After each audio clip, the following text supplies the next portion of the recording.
Hello and welcome to the latest Forever Blue podcast. I'm Ian Cheeseman, I'm the host. And as you know, if you're a regular listener, and what you don't know if you're not, is that this is a Manchester City podcast. Although I'd like to think of it also as a football podcast because we do talk about football in general, but it's principally about City. I'll introduce my guest to you in just a moment. But just want to say a big thank you to Edward Mellor, who are auctioneers and estate agents based in Stockport, who are big supporters of the vlogs and the podcasts that I do, of which I'm very much appreciative. And I've been along to one of the property auctions that they do, which is all online, and watch their staff work, and they are quite magnificent. So if you're thinking of buying or selling a property, whether it be a business property or a private property, do it through them, Edward Mellor, because they're supporting me, and be nice to support them back. Now, my guests on this particular podcast are two of my regulars from the Forever Blue team. They are Steve and James. So thank you to the two of you for joining me. You'll have met James on a previous podcast because he is a qualified physiotherapist, but he's also very welcome to join us on any City chat, and he's now a regular part of our team. So thanks to the two of you. We've also got from the City former players, because we have one on pretty much every week, Kevin Reeves, who, of course, you might remember scoring in the FA Cup final back in 1981, and was part of John Bond and his particular era, which included one of the coaches, the head coach at the time, John Sainty, who sadly has passed away now, but there's a new book out about his life, and we are joined tonight by Lindsay Sainty and Neil Vatcher, who's from AFC Bournemouth. In fact, they're joining us from Bournemouth, who currently sit above City in the Premier League table, which is an unusual event, I have to say. So a little bit later on, we'll be talking a lot about John Sainty, if you remember him and that particular era. But we'll start, as always, by talking about City's latest game. And that latest game, well, there are two actually since the last podcast, were Villarreal away in Spain. I enjoyed the trip out there, lovely sunny weather, 28 degrees, sitting on the beach, and a good result as well. And then, of course, that was followed by defeat at Aston Villa in the Premier League. What is going wrong, if that is the expression? Because when City are playing well and have a good result, I've sometimes been accused of being a bit giddy and getting a bit excitable. When it goes wrong, I don't want to sound like, there's some sort of crisis, because clearly there isn't. But equally, I've seen a lot of City fans quite critical of City's performance at Villa. What did you make of that, Kevin? What did you make? Why did City not go there and win like many people would have expected? Well, I think that's a problem in itself, thinking that way. I mean, a lot of the games aren't easy in the Premier League. I think Villa have just hit a bit of form as well. I thought we actually started the game really well for 20 minutes, the better side, and looked like we were in control of the game. Really, the goal changed everything. And from then onwards, we had I would say for up until maybe last 10, 15, 20 minutes when it looked like we might get something out of the game at the end of it. They, to be fair to them, and Unai Emery's a very, very clever coach, I think, and they were very well drilled, especially defensively, especially in the last sort of 20, 25 minutes as well. I thought they defended really well. And I think you have to give them a little bit of credit. Really, I see it more as a little bit of a blip at the moment. I think we're in a much better run of form. There has been so many changes to the team as well, and that can often take a little bit of time to bed in. But I do think that the team is heading in sort of in the right direction. Were you surprised that Pep didn't select a more conventional holding midfielder, given that Gonzalez was on the bench, given that Kovacic was on the bench? I know there were slight concerns about whether they would last 90 minutes, because I think both have had some injury concerns, and that he went with Reinders, who is seen as, in these modern parlances, called a number 8. I never used to call him that, but anyway, in a box-to-box midfielder, shall we say, something like that, and he played him in that midfield role. Were you surprised by that? I was when I actually saw the team. As you said before, Rodri obviously is the main man in that position. And Nico has done pretty well recently, I think, as well. I like Kovacic as well. So it's it was a strange one in that respect. And as you say, Reinders is more of a number 8, but I think in all these things, you have to put faith in the manager and the coach. He knows his players, and I think he would, as you said at the very beginning of when you asked me the question about resting players with so many games, I think that would have come into it definitely. But yeah, it did seem as though the balance was not quite right in the game. Having said that, like I said before, for the first 20 minutes we were dominant, and that was our period when we needed to score, and as they so often say, the goal changed the game. I thought really. Is it a concern to you, and you were a striker, of course, Kevin, that all the goals at the moment seem to be coming through Haaland, who obviously is a phenomena, and his statistics are second to none. But City's second top scorer at the moment is as a Burnley defender who scored 2 own goals. Is that a concern of City becoming too reliant on Haaland? Well, I think Pep's acknowledged that. I saw one of his interviews after the game, and he said exactly the same thing. That the players can't rely just on Haaland, and you can't. I mean, it's I was a massive fan of Alvarez, and when he left, I think that was a bit of a blow to us in terms of having somebody who could come in and replace Haaland, but could play in 2 or 3 other positions as well. I don't know if we've sort of replaced that position really, or that role that he gave us. But listen, it's a difficult one because you want your wingers to chip in with a few goals as well, and it's a difficult situation at the moment with Haaland. Expecting him to get all the goals. He's done a magnificent job in that respect, but certainly other players need to chip in definitely. I'll ask James this question because, as a qualified physio, this might occur to you, James. We saw at the end of the game that Haaland crashed into the post, and without being too crude about it, I think it was in his man area where he suffered the greatest injury. But when that happened, I thought if he sustained an injury in his groin or something, could have twisted something, damaged his knee, that would be a big concern to me. Do you think City are too reliant on him? I mean, is that as a physio? Maybe you just have to answer this one as a fan. Is that a concern to you?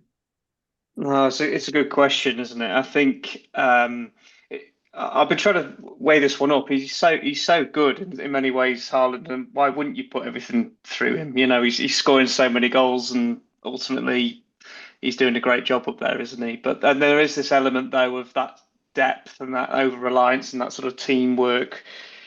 I think players can sometimes become a bit over reliant on. They can be an over reliance on one player because they're the one who scores all the goals. I remember a few years ago when we played with that false nine. I think Aguero was having his injuries, and we had this sort of false nine going on. And I absolutely loved the blend of that team because it felt like anyone across the front six, even at the back, could score. So personally, I quite like that balance. But it did make me think, oh, if we lose Haaland, who have we got there to come back in? Now you could argue Armouche might be the answer for that, or does Foden play at that false nine?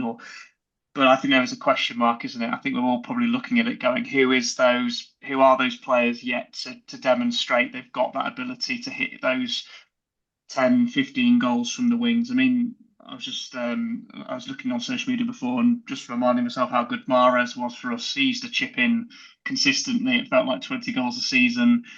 I don't see Savinho doing that at the moment. I love Doku. Does his numbers stack up to that yet? I don't know either. So I'm with you, Ian. I thought, oh, please don't get injured, Alden, when he cracked into the post. But it's you also hear the criticism he's had, Haaland off non-City fans a lot, but on Sky and things like that when they talk about, well, we don't play to his strengths and we don't get him involved enough in the game, and now we do seem to get him involved enough in the game. There's a worry if we lose him. So I think it was a good point before by Kev about Alvarez. I think he was such a good player, and I mean I'd love to buy him back, but he probably cost about 200 million now. So Yeah, I think Pep's probably just trying to try some stuff here, trying to see who can. He's laid the gauntlet down, hasn't he? Who can step up, who can score some more goals. And normally, when Pep does something like that, you normally start to see someone start to chip in. But yeah, I do have a slight concern. If we lose Haaland, I think we will be in a bit of trouble. I don't suppose he was scheduled to play anyway in the Swansea game on Wednesday in the Carabao Cup, so we won't get any clue from that. On the face of it, I know Lindsay won't be able to necessarily relate to this, but any man watching or listening to this and in our group will know that, if you get an injury in your manhood area, it tends to be extremely painful, but recoverable from. Have you any concerns from what we saw that he might be missing from the Bournemouth game, which of course is the next Premier League game?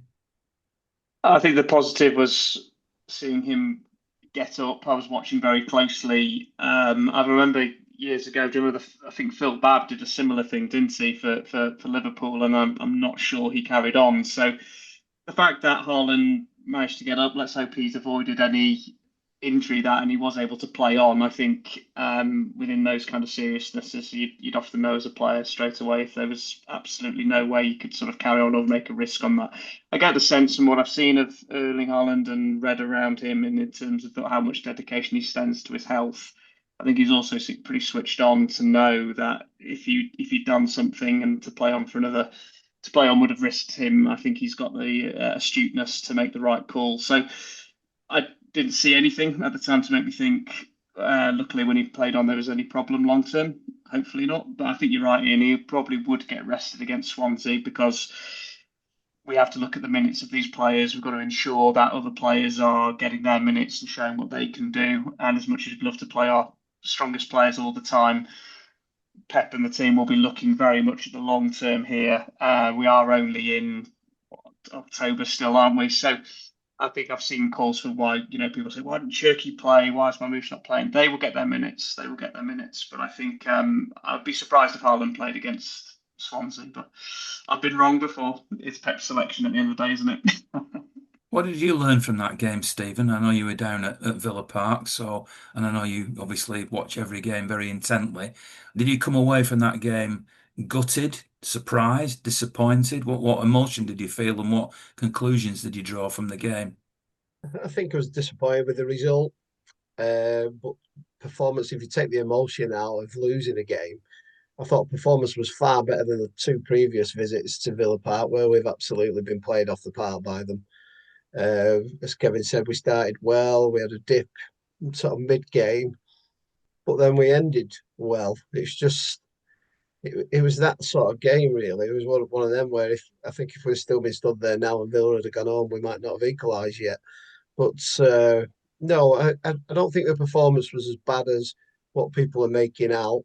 And I think I would say we didn't deserve to win, but I didn't think we deserved to lose either. I thought we could have got a point out of the game. But the referee was very, very poor. Once again, we seem to get that happening quite regular at the moment. Uh, do we rely on Haaland? Of course we do. He's a goal scorer. That's his position. Can we turn that question around and say, do we rely on our goalkeeper to keep the ball out of the net? Yes, we do. So he's a goal scorer. He scores lots of goals. Unfortunately, with team selection yesterday, it seemed like we were playing with 9 players with only Haaland up front. People sometimes say, oh, he sulks and he doesn't put the effort in. But he's putting a lot of effort in. He's had a great season so far.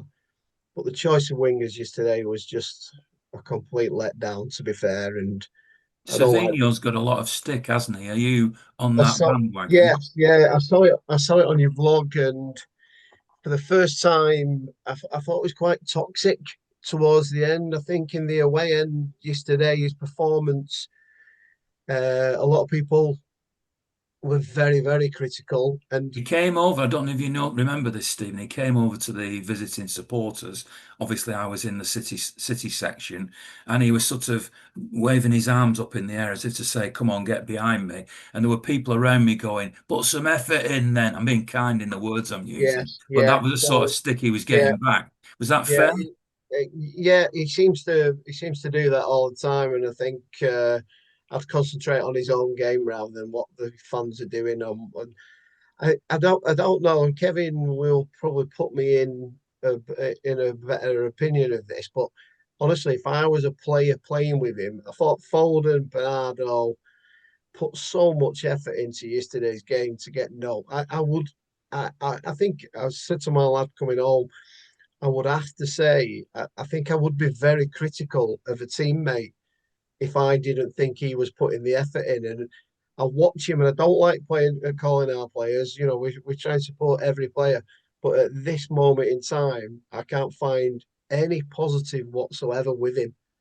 And honestly, I'd have drove him to Tottenham and took £60 million off them for him and spent it gladly on anybody. But and Oscar Bob's a prospect, but he's too weak at the moment. I'm afraid. You know, them sort of games where the defenders just bully him, and I just felt as though we played with nine until and I don't understand how he starts every game, and then you think, right, he's making a sub, he's got to go off, and he stays on, you know, and he plays on the left, does nothing. He plays on the right and does nothing. So he's not my favourite player at the moment. And yeah, if we can ask Kevin, you know, would you, you know, if you're running your socks off and you look at a teammate who jogs back, shall we say, to be, I think that's a compliment at best to him. He just jogs back while others are, you know, are working very hard. Would people speak to him in the dressing room or on the pitch and what have you? Yeah, I would have thought maybe some of the stronger characters would do, you know, like Ruben Diaz or somebody you would expect them, you know, maybe to say something to him. But I think ultimately it will come down to the coach. It will come down to Pep and you know the winger situation is definitely one where, you know, talk about Mahrez before. Mahrez was just such a good player and contributed goals. Grealish 2 years ago was the same. I worked for Roberto Martinez for 10 years, you know, and he always wanted four wingers. That was part of my remit to find four wingers. I think Pep's, you know, and Rob's, you know, a protege of what Pep was all about anyway. And his style of football. And I think Pep's exactly the same. I think he likes two wide players on each side. I mean, and I don't think, and I'd agree with you to a certain degree with Doku as well, in that I like so much about him, and he's a threat, and he can be maybe just that end finish or end pass is what he lacks, which is what Mahrez had. Grealish, when he was flying, had as well. I don't think we've got that in the wide areas at the moment, and Savinho is a, you know, a frustrating player, I have to say. Be interesting actually to get a perspective from Neil, who is listening to all this and has been listening, and obviously principally on the podcast to talk about the book that I know you've written about John Sainty, which we'll come to shortly. But your role at Bournemouth, by the way, just to make it clear to our viewers and listeners, what's your role at Bournemouth, Neil? My current role is as club historian. So you know a lot about the club then, don't you? I've been lucky enough to, prior to that, to work full time at the club for 21 years in various roles, from retail manager through to even kitman for a while. In those days, we didn't have all the staff that now will appear with us. I'm now semi-retired, and as an historian, it sort of suits me ideally, really, because I've been following the team first and foremost as a supporter since the early 60s. So I've seen quite a lot of change over the last 10 years or so. What are you making then of the fact that your club at the moment, I know it's early in the season, are in the heady heights of the top four, above big spending? And I know City fans won't like me saying that because that's what all the journalists do. But this is it's true, of course. Liverpool big spending, United big spending, Arsenal big spending, City big spending. There's little Bournemouth, who I can remember, you know, back in the day, were struggling to survive. You played home games not at Dean Court as it was back then, and the ground was I think, turned round, wasn't it, by 90 degrees. So I'm aware of all that sort of history. And here we are with Bournemouth now in these heady heights. First of all, what do you make of what Bournemouth are doing at the moment? Because they're City's next Premier League opponents. But also, when you look at a club like Manchester City, what do you think? Do you think that sort of, we can never reach those heights because of the football being dominated by money these days? Well, it's very difficult because you're exactly right. Football is dominated by money, but I think a lot of it is how you spend it, how prudent you are, how well you budget, and also how successful you are in bringing in players to the club. Even if you're described as a selling club, if you're able to sell those players for realistic amounts of money, and that's really what has happened. We lost three of our defence during the summer, and how often does Bournemouth sell players to the likes of Liverpool, Real Madrid, and PSG in one window? Unusual, and I think probably a lot of people were expecting us to struggle reasonably so. As a result, you've just lost, the heart of your defence. But I think a lot of our success is down at the moment to our recruitment team, who have been able to find this talent overseas and bring it in at a reasonable cost. And we've got a manager at the moment in Andoni Iraola who's able to bring out the best of these players. He's an amazing character, really. Somebody who, after his first 9 games, and we'd won none of them, we were all thinking, his days may be numbered. But it was a question of the culture, if you like, getting the team to play his style of football. And you can see the belief from that moment onwards has just spread throughout all the players. And I've really am amazed at the way they've all gelled together. It's just been brilliant to watch. If Pep Guardiola left Manchester City next week, I don't think he's going to do that, but sometime he will. But if it was happening right now, I'd look at Areola and I'd look at Vincent Kompany as two of the leading candidates. Is that something you would see at some point in Areola's future? Is he that good? I think it's inevitable that would happen. We're trying to get him on a new contract down here because at the moment his contract expires at the end of this season. And I know our owner, Bill Foley, is in discussion with him this week to try and tie him down for a bit longer. But it is inevitable that other clubs will come knocking, just as they did with the players last summer. And you can never take anything as read in football. You have to try and prepare almost for the next happening before it comes about. So as you've got some plan in place to do something to try and get over it. But I'm hoping that what we have seen here at Bournemouth will be enough to tempt Andoni to sign another contract. And I think if we could get that message across, that would also benefit the players who are here at the moment because they would be more assured of the future at this football club, which is where we want them to stay. We don't always want to be a selling club. We want to progress from there. And at the moment, we are taking small steps towards reaching that goal, I think. When we leap ahead then beyond City playing Swansea, which is Wednesday's game, the next league game, as I say, is Bournemouth. Do you see Bournemouth coming to the Etihad? I mean, it's a big compliment, really, that it's the 4:30 Super Sunday Sky game. So, when you look at the fixtures, and this is, I suppose it is disrespectful in a way, because people say it's no disrespect, but when I looked at that fixture, I wouldn't have predicted that to be 4:30 on a Sunday, Super Sunday, but it deserves to be because of where Bournemouth are. Did you see that fixture as a winnable game for Bournemouth, or because so many clubs come to the Etihad and it's almost damage limitation right from the word go and think, well, if we go away from here and we only lose by a goal, then that's a good result. Or will Bournemouth come and try and win and believe they can win? I think they'll come in with a view to trying to win the game. Definitely, that's the approach that we take into every fixture. Equally, every fixture in the Premier League is a difficult one, and most teams are capable of taking points off each other at certain times. I think if you like, the marker has been sort of closed up this season. Things have got tighter. There's less distance, perhaps, between some of the bigger clubs and those towards the bottom of the table. But it's a measure, if you like, I think, of our confidence that we would go there, feeling we got a chance. And we haven't always been able to say that, to be fair, when we played City.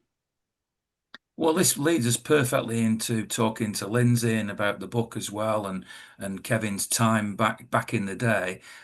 John Bond came into the club, and he brought with him John Benson, who'd been a former City player himself, and of course John Sainty. And the club at the time wasn't in the condition it's in these days. And you've talked about Bournemouth potentially being a bit of a selling club.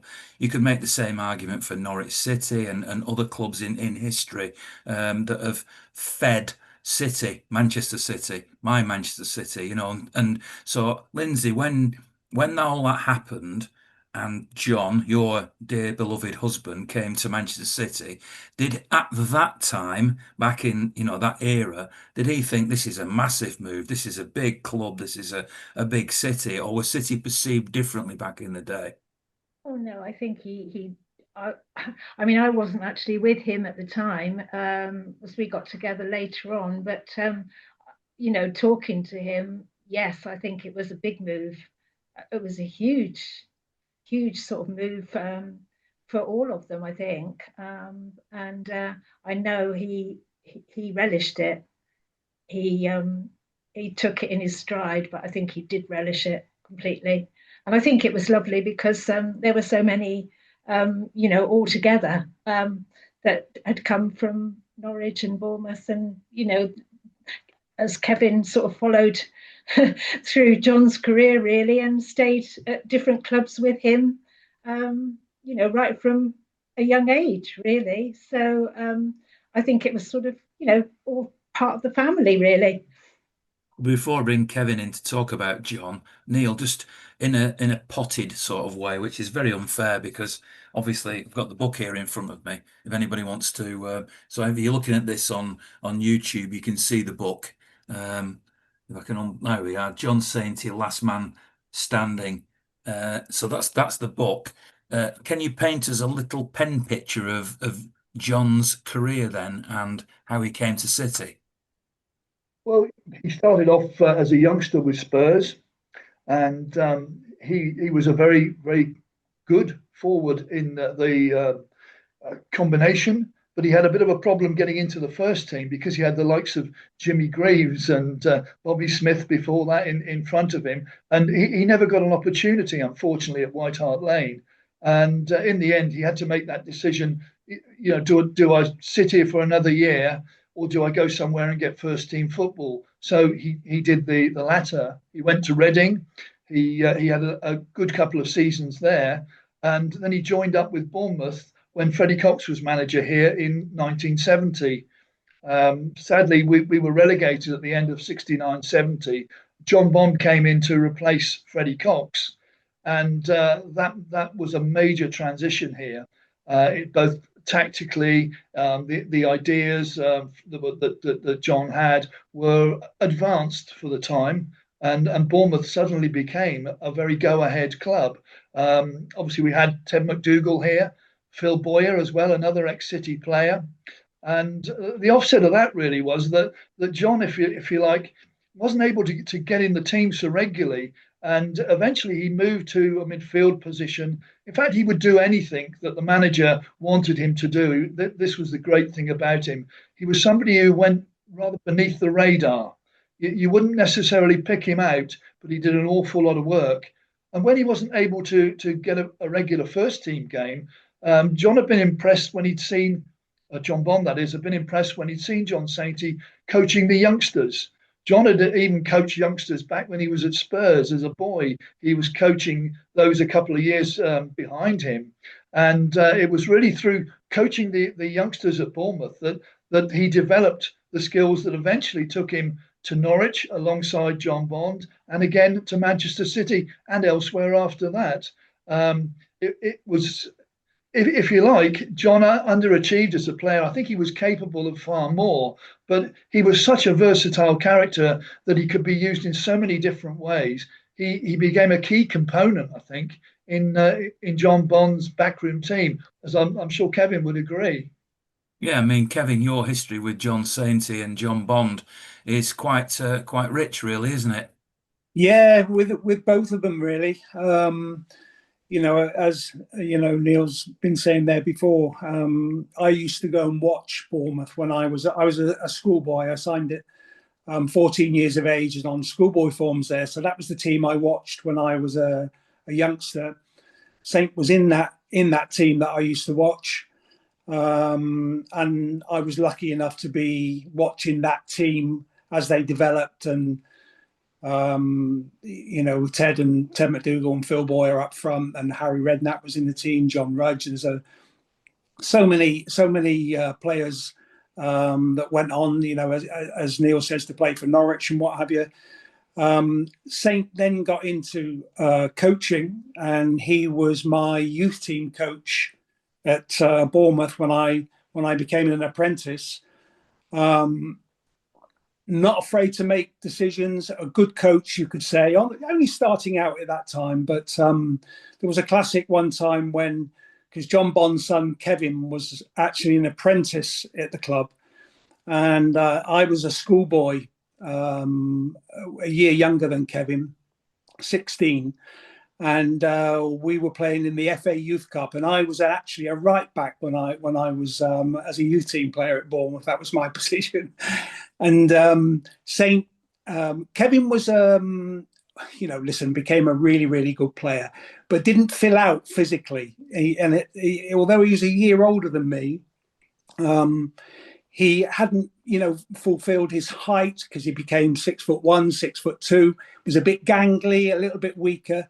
So Saint left him out of a vital FA Youth Cup match. I think it was against Tottenham. I think we played Tottenham, and played me at right back. And I was a schoolboy, and Kevin was an apprentice. And you can imagine what John Bond thought of that, leaving his son out. But Saint wasn't bothered. He thought that I should be playing, and had to suffer the wrath from John Bond, even though he was, just started working under him. But Saint was not afraid to make decisions like that. And then over the years, he then progressed to Norwich, and I think he got a little bit further, moved up the coaching ladder. And then by the time he came to City, he was, I did lots of sessions with Saint, obviously being a striker, and him being a striker, he would put on, and I would ask, and the other strikers in the club would ask if he would put sessions on for us in the afternoon, and he would come back and do sessions with us, and then the same at Burnley. When I went to Burnley, he was there as well. So every club really that I played for professionally, he was at. So you're obviously very close then, there's no doubt about that. And I can hear the admiration in your voice. Am I right, James, I don't know whether you had any contacts or was even aware of this, but didn't John also end up at Chester? And is that not a club that you had a connection with, James? Not with Chester particularly. But I grew up in that area. I played for Witton Albion and their youth team, and so I sort of was around Chester quite a bit. But yeah, I mean, a good club. But yeah, it's amazing how these kind of circles work, aren't they? In terms of some of those players you've mentioned there, it's amazing, and those connections are so interesting, and that pressure I imagine he must have been under to have played or not played certain players certainly is an interesting edge to management and to players. But it's interesting you mentioned, Kevin, about that sort of growth and development of players. It's one of those that sometimes a player can't do anything more than just wait for their time for adolescence to kick in, and you see these players rocket up in size and shape, don't you? Sometimes seemingly over a couple of months can be the difference between a player. And that's that brutality within academy football now, where it's such a cutthroat environment, isn't it? Where players won't always get a contract when they need to, and because based physically. But then if you gave them an extra few months, they might have done something. But I guess that's the sliding doors moments of these things, really. But it's amazing how sports science has come on, and I wonder sort of the background of like nutrition now is so much different, I guess, to where it was and what we know now around performance and recovery and sleep and all those kind of things. I think that might have a big difference on players' futures now. So yeah, very interesting story. I'm really glad you're talking about it all. And obviously, Stephen, you lived through that era like I did when Bondi came in, and there was the semi-final of the League Cup, which Kevin and I spoke to a little bit before we started recording the podcast. Alf Gray and all that stuff, and then the FA Cup final in 1981, and that was John Bond, John Benson, John Sainty. That was the era, wasn't it? And there were some great players in that era as well, I thought.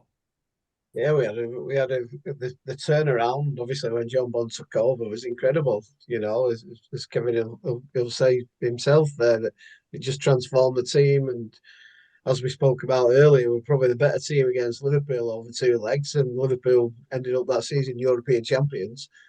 And then obviously the FA Cup, which was a bittersweet Thursday night when we were winning 2-1, and then obviously the Steve McKenzie final, and we just lost out, didn't we? But it was a great transformation, and just to see our team can turn by a change of management. Then obviously players' confidence was built and what have you. But just what a fantastic turnaround! It was a great season. Obviously, that was the era when Jerry Gow came in, Bobby McDonald, Tommy Hutchinson. There were some players I really enjoyed watching at that time. And when you remember back to John Bond was this larger than life character who was clearly always going to be the dominant character. But you now, when in hindsight, look back and think.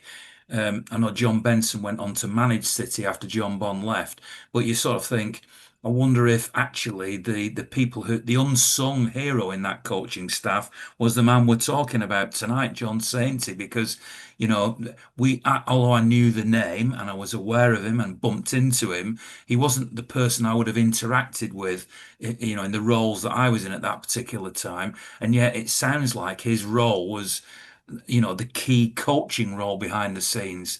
We don't always give them enough credit, Stephen, do we? No, I was just thinking when you were saying that, then in them days, it was the manager, wasn't he? The manager was at the forefront of everything, interviews, the lot. Whereas maybe before that with Malcolm Allison, with Joe Mercer. But now in this day and age, I know they have bigger teams behind each manager, but the coaches never got any credit that they deserved in them days, was it? It was like, if we say John Bond, and then you obviously with Bob Paisley at Liverpool at the time, and Ron Atkinson, you do very well to name the coaches that worked under these managers. But and luckily enough, we're in an era now where maybe the coaches do get credit that they deserve, because they're a team as well, aren't they? That there's a team behind the team. So what, and I think probably as Kevin said about the story with the FA Youth Cup game, the coaches need to have the bravery to have a discussion, so we say, rather than an argument with the manager. If the manager's got his opinion, but if the coaches that he's got with him are brave enough to disagree with him or put another point forward, then that makes them a stronger team, I think. Nobody knew John better than you, Lindsay. What was he most proud of in his football career, and what sort of a character was he? Was he an unsung hero in your eyes? Was he somebody that worked quietly, with passion, but never felt he got the credit? What just paints us a picture of the real John Sainty. Um, I don't think he always wasn't a flashy player or a flashy person. He was quiet, he was understated. When it came to those decisions, and as Kevin spoke about, yeah, he knew his way. He when you think how he coached, the likes of Martin Peters, Dennis Stewart, I think he was quietly proud. I was very proud of him. But he always just used to say to me, it was just my job. That was his view on all of his career, really. And I think, sadly, this death has proved how so many people thought so much of him. I think he would have been so shocked. I mean, I know when people die, people come out and say lovely things, but I had the privilege of doing this book. We were working on it for a long time, and then Neil came in to help us as well, and it was more or less complete just before his death. And it was Neil's idea to get all the people to put their memories in, including Kevin, who was, quite instrumental because he'd been at so many clubs with John. And I was just shocked at how many people were so thrilled to say what they thought of him, and how he was, everybody's views were very similar about him, that he just got on with things. He was calm. He was always calm. I think somebody said they never heard him raise his voice at all. And that's quite unusual in football. I had an argument with people. I think he just was very, very level. When he spoke, people listened, because he didn't just throw words around for no good reason. If he said something, people took it on board. And that was him, really. If you like, he was the foil to John Bond.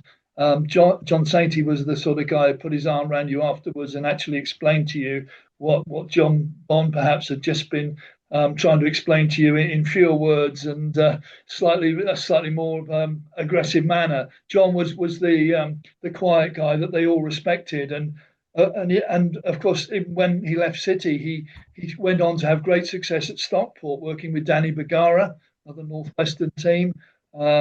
Great times there, and then with Dave Jones, who he followed to Southampton. And John's last role there really was to become the academy manager there.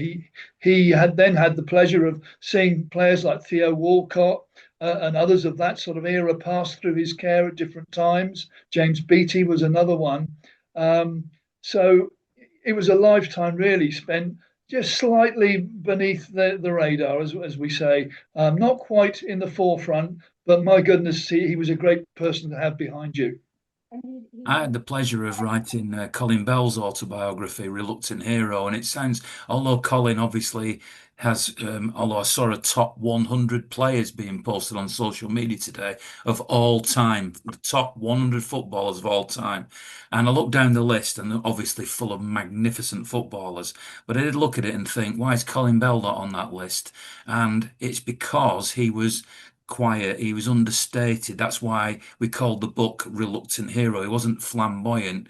He lived for the game. He loved what he did. He cared, as well as being a great footballer. And although I didn't get to know John like you knew him, Lindsay, and obviously you knew him, Neil, and certainly Kevin as well, I feel as if my instinct tells me that he was a reluctant hero, as somebody who enjoyed football, who cared, and quietly carved out a very, very good and impressive career, but without ever getting applauded. Is that a fair summing up, Kevin, do you think? Yeah, definitely. I was just sort of thinking, some people, and Saint was a classic example, really, who I don't think would have ever wanted to be the manager, really. And I can relate to that. I worked with Brian Flynn for 13 years at Wrexham. Never wanted to be a manager. Happy to be a number two. Happy to have a relationship with the players, to coach them. A different sort of relationship, obviously. He was ill, Brian, for 2 games, and I was manager for 2 games.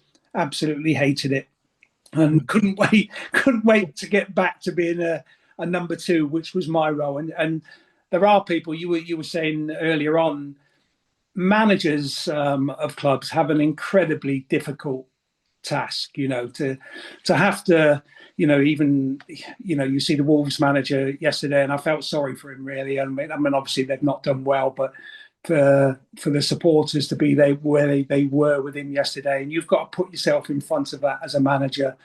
And as a number 2 or a coach, you don't really have to do that. You play a vital role, and the people that matter really sort of value that role as well. You know, and very often the managers on the on the interviews afterwards will pay credit to the staff, to the coaches and things like that. But I think they're in a position. A lot of them, I wouldn't say every one of them, but a lot of them don't want to be and are not made up to be a number one. And I think John was very much in that role. We're happy to be coaching the players because you have a better relationship with the players as well. You can laugh and joke and you have a different relationship completely. And I think it suited Saint, I think, to be like that. Well, John Sainty, Last Man Standing, is the book that's out. And get it in focus on the YouTube version. Yeah. Oh, there we go. Just about pick it up. Anyway, thanks very much to Neil and Lindsay for joining us on that. And I hope you have great success with the book. I've certainly enjoyed reading it. Thank you. I want to finish this podcast by looking ahead just briefly to what's to come this week for City. It's on Wednesday. It's a trip to Swansea in the Carabao Cup. And then, of course, the visit of Bournemouth next Sunday in the Premier League. So I'm going to leave Kevin till the end. And I'm going to start with Steve and James, who are our two regulars. So, Steve, fairly briefly, but what are your thoughts on Swansea and Bournemouth? Obviously, a different team, I presume you're expecting at Swansea.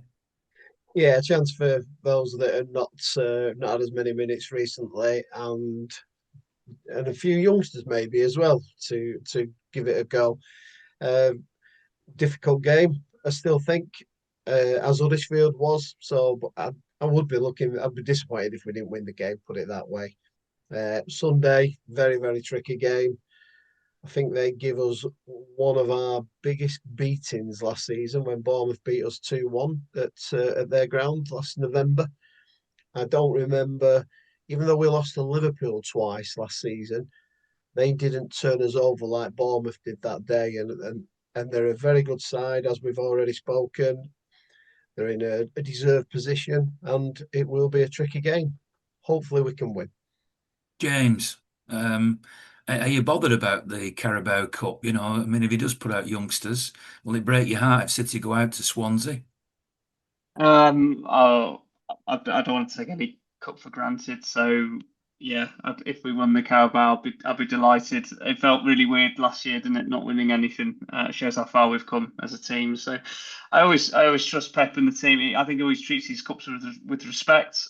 I think playing youngsters is really important. You've got to create some competition within the team. If players don't play, they start to become disillusioned, and that doesn't help with anything. So Pep's a massive advocate for keeping a positive group and keeping competition fierce, and these are great examples to do that. So I trust his decision. If he did play youngsters, if we go out, so be it. But I don't think we don't seem to treat it like some managers do, where they just can't wait to get out in the first round. So I'm sure we'll do all right. I think we'll see a reaction. I think we tend to when we've had a loss. I think Pep's very good at bringing that out of us. So let's hope. And yeah, I think Bournemouth's a really good opportunity to try again.